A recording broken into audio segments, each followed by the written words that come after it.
Today, the most important questions of life. Where did we come from? How did we get here? What brought us into existence? Charles Darwin, in his Origin of Species, admitted that he did not know how the first cell came into existence, but speculated that somehow a few simple chemicals combined and the first primitive cell emerged from the primordial waters of the early Earth. But today, Darwin's evolutionary assumptions are being challenged by molecular biologists, as scientists have discovered that the human cell is not simple, but complex beyond belief. One tiny cell is a veritable micro-miniaturized factory, containing thousands of exquisitely designed pieces of intricate molecular machinery, made up of more than 100,000 million atoms. In the nucleus of each cell is the DNA molecule, which contains a storehouse of 3 billion characters of precise information in digital code. This code instructs the cell how to build complex-shaped molecules called proteins that do all the work so that the cell can stay alive. Where did this precise information in DNA come from? Is it the product of purely undirected natural forces?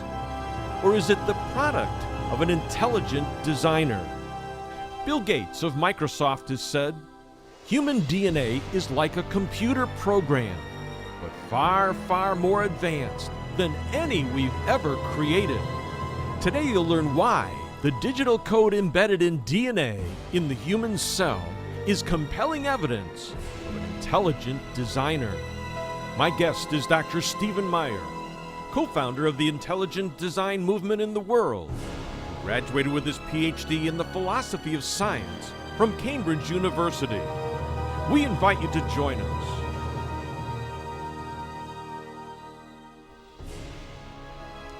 Welcome to our program. We've got a great one for you today. My guest is Dr. Stephen Meyer, philosopher of science, who got his PhD from Cambridge University in England and has written a best-selling book, Signature in the Cell, DNA and the Evidence for Intelligent Design. Some of you might be saying, John, why are you doing a program on intelligent design? I mean, it's easy to believe that, a superintelligence God created the universe, our world, plants, animals, and human beings. Everybody believes that, don't they? Unfortunately, they don't, and it's not being taught in our schools and universities. And I'd like you to hear an example from the new atheists, which are basically spreading the view that our schools and universities already accept, materialistic, naturalistic view of the world, that life and the world appear to be designed, but it's really not, all right? And here's Richard Dawkins talking about this. There's a garden, but no gardener. It looks designed, but it's not designed. I'd like you to listen. When we go into a garden and we see how beautiful it is, and we see colored flowers, and we see the butterflies and the bees, of course it's natural to think there must be a gardener. Any fool is likely to think there must be a gardener. The huge achievement of Darwin was to show that that didn't have to be true. It seems so obvious that if you've got a garden, there must be a gardener who created it and all that goes with that. What Darwin did was to show the staggeringly counterintuitive fact that this not only can be explained by an undirected process. It's not chance, by the way. Entirely wrong to say it's chance. It's not chance. Natural selection is the very opposite of chance, and that's the essence of it. That was what Darwin discovered.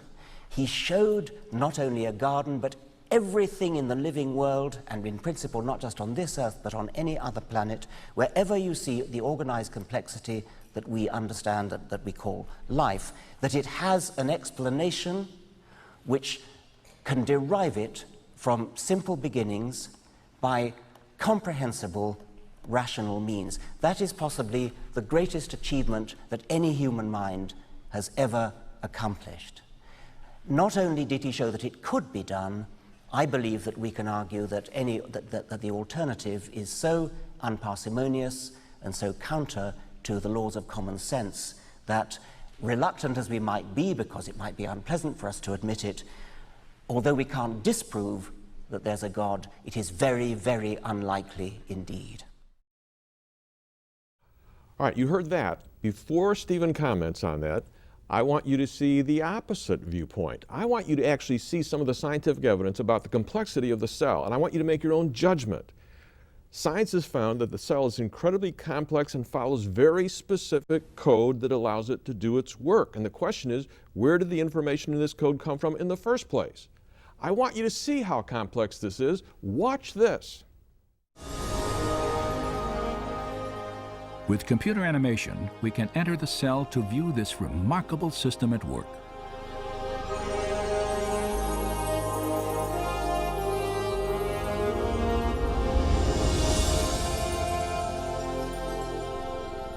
After entering the heart of the cell, we see the tightly wound strands of DNA, storehouses for the instructions necessary to build every protein in an organism.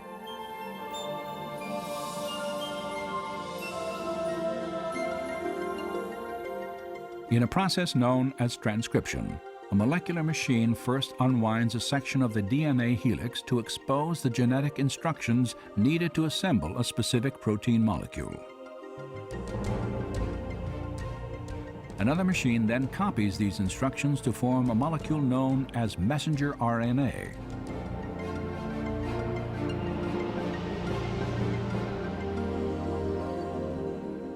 When transcription is complete, the slender RNA strand carries the genetic information through the nuclear pore complex, the gatekeeper for traffic in and out of the cell nucleus.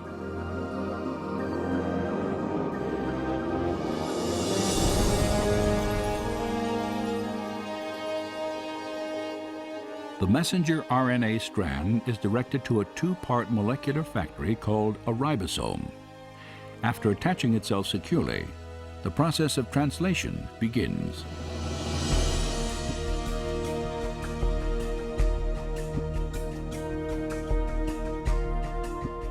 Inside the ribosome, a molecular assembly line builds a specifically sequenced chain of amino acids. These amino acids are transported from other parts of the cell and then linked into chains often hundreds of units long. Their sequential arrangement determines the type of protein manufactured.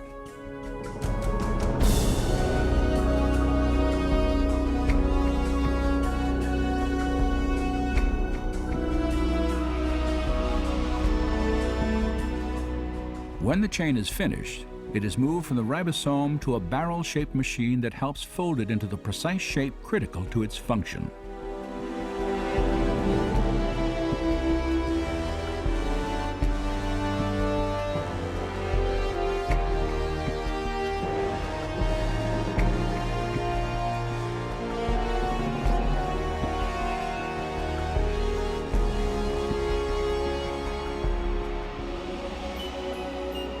After the chain is folded into a protein, it is then released and shepherded by another molecular machine to the exact location where it is needed. Now, folks, what you are watching was what happens in one cell. And you have trillions of cells in your body, and that stuff is going on right now.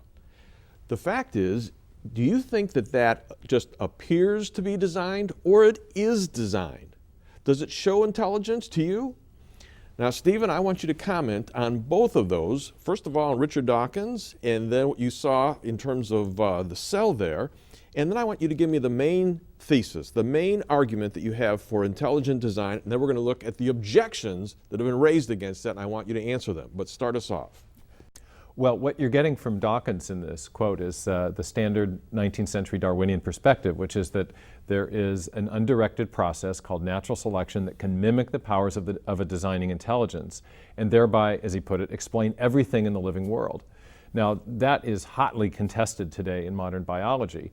In the 19th century, what Darwin was able to explain was modest, small-scale variation. We've got lots of examples of that show that natural selection is a real process that can produce real effects, like the finch beaks that get a little bigger, a little smaller, that change their shape in response to different environmental conditions, and in the process cause different varieties of finches to be better adapted to their environment.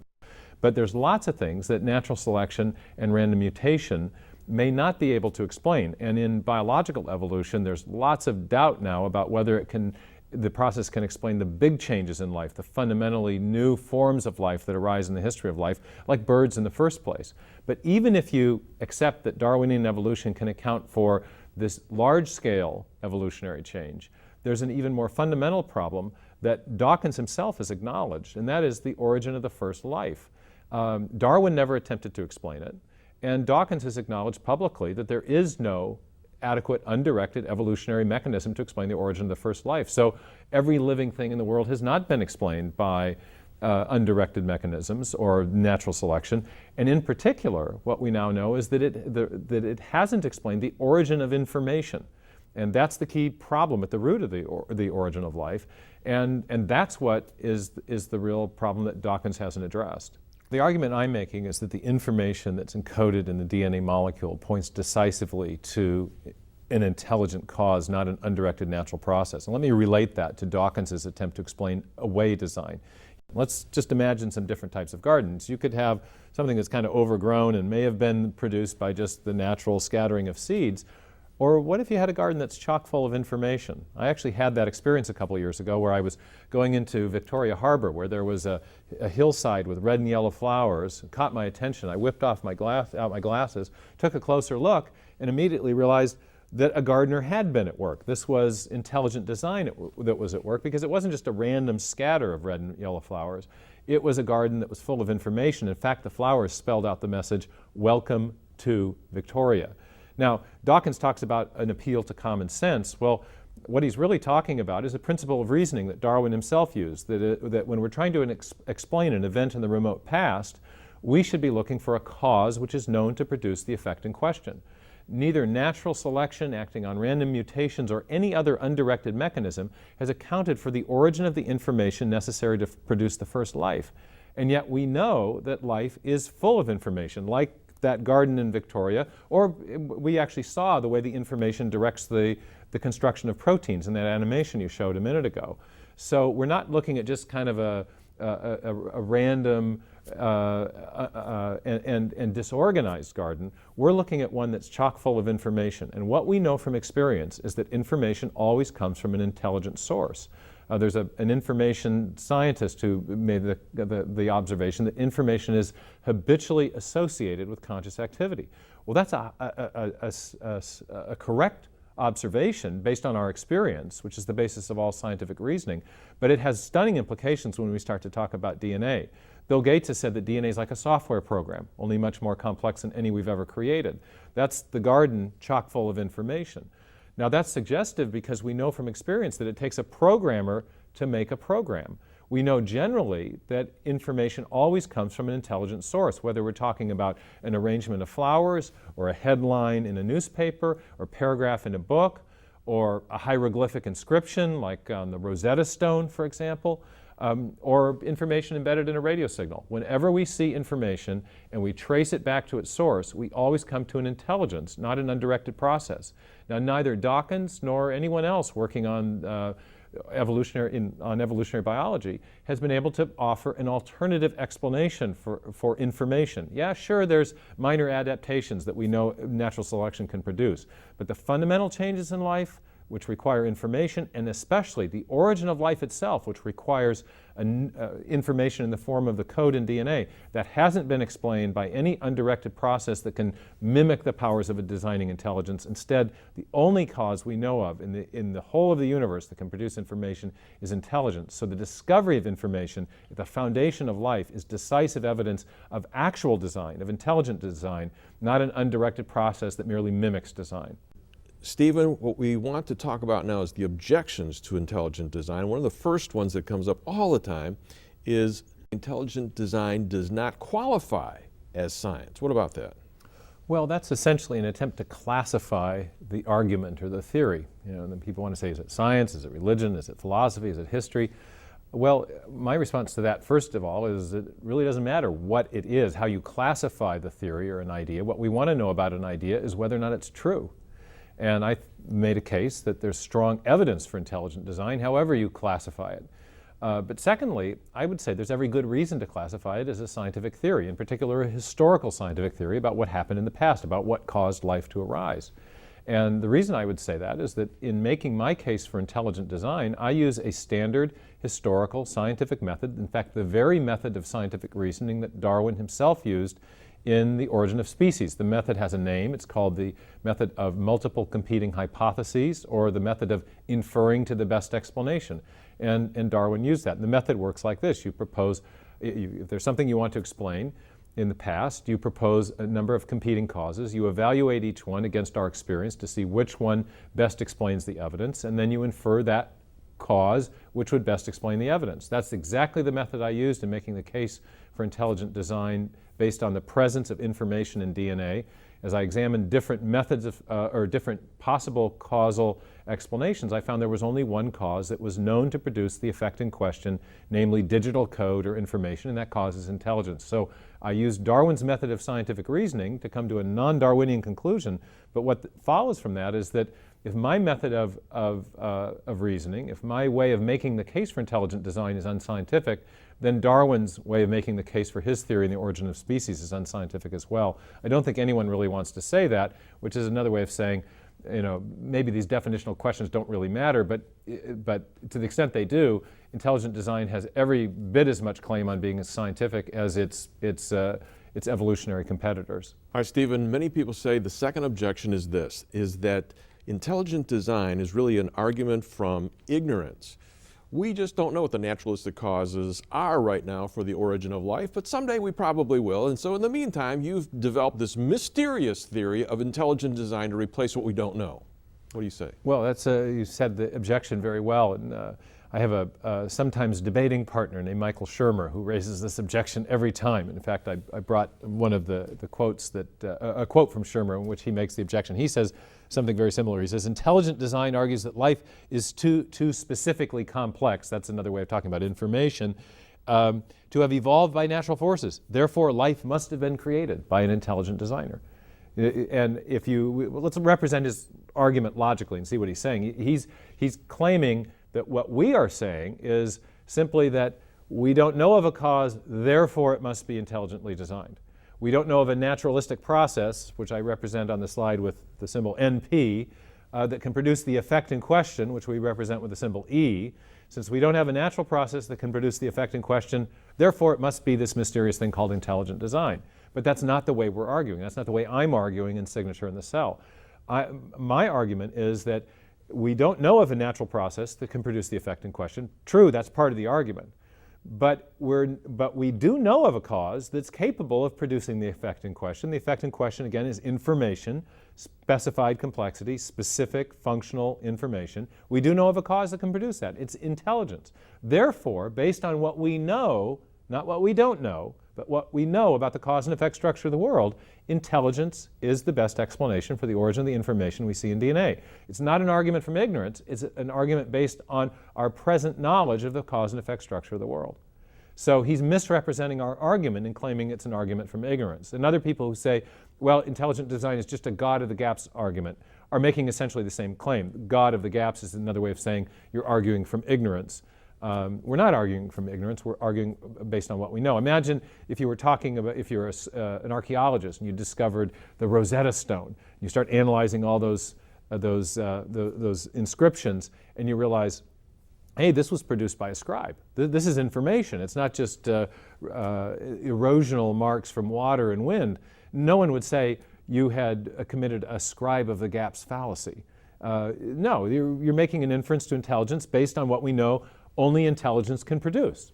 That only is information. And so we would make that inference in any other realm of experience, and to claim that there's something illicit about making it in biology is really special pleading. All right, Stephen, another objection comes from Michael Shermer in Why Darwin Matters. And he says this, junk DNA basically disproves intelligent design. He says, rather than being intelligently designed, the human genome looks more and more like a mosaic of mutations, fragment copies, borrowed sequences, and discarded strings of DNA that were jerry-built over millions of years of evolution. What do you say to that? Well, yeah, that's a common argument we hear. If the information, if the genome is intelligently designed, why is there so much junk DNA, DNA that doesn't code for proteins that apparently has no function? And in fact, this is a strange objection because we now know that the junk DNA isn't junk at all. In fact, what we know about the non-coding regions of the genome is that overall they function much like an operating system in a computer that is directing the timing and expression and regulation and use of the other information, the data files that code for proteins. And I've actually brought with me a short list of some of the functions of DNA that have been discovered, and I thought it might be interesting for your audience just to read them. So-called junk DNA, not junk, it's functional. It regulates DNA. Here's some of the short list of functions. It regulates DNA replication. It regulates the process of transcription. It marks sites for programmed rearrangements of genetic material. It influences the proper folding and maintenance of chromosomes. And it controls the interactions of chromosomes within what's called the nuclear membrane and the nuclear matrix. So that's just 5, but I got 5 more for you. Top 10 is like David Letterman. Okay, top 10 functions of junk DNA. Also controls RNA processing, editing, and splicing. Junk DNA, which is not junk again, modulates the translation process. That's what we were seeing in that beautiful animation earlier in the program. It regulates embryological development, it repairs DNA, and it also aids in the immunodefense of the cells. So this is just a short list of 10 of the functions that have been discovered for the so-called junk DNA. It's not junk, and the whole argument against intelligent design based upon the alleged non-functionality of the junk DNA is just wrong factually. All right, 1 minute left. We want to ask the question that a lot of people say, well, you know, the judge up there in the Dover case said this is really religion masquerading as science. Well, again, there's every good reason to think intelligent design is a scientific theory. It uses a standard method of scientific reasoning that was used by Darwin himself. Secondly, we don't really look to federal judges to decide deep and imponderable questions in the philosophy of science about the nature and definition of science. That's actually something that philosophers of science do. That's their specialty. I happen to be one of those people, and I know that there's every good reason to think that intelligent design does meet standard definitions of science. But more importantly, the claim that intelligent design is religion, I think, raises an important distinction that we should make, and that is between the basis of the theory of intelligent design and its implications. I would concede that intelligent design has implications that are friendly to religious belief, because most theistic systems of belief affirm that there is some kind of intelligent creator or designer of some kind, and intelligent design affirms that.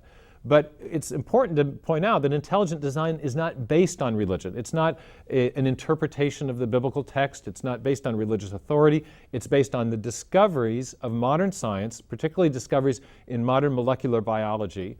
And it's based on standard methods of scientific reasoning that have been established long before the theory came along by the likes of Darwin and Newton and other great scientists. So it's based on science, based on scientific reasoning, but it may have larger religious implications. In fact, I think it does, but that doesn't disqualify the theory from being true. You don't say whether or not a theory is true because you like or don't like its implications. It would be totally wrong for me to say that Darwinism is true because many scientists think it leads to atheism.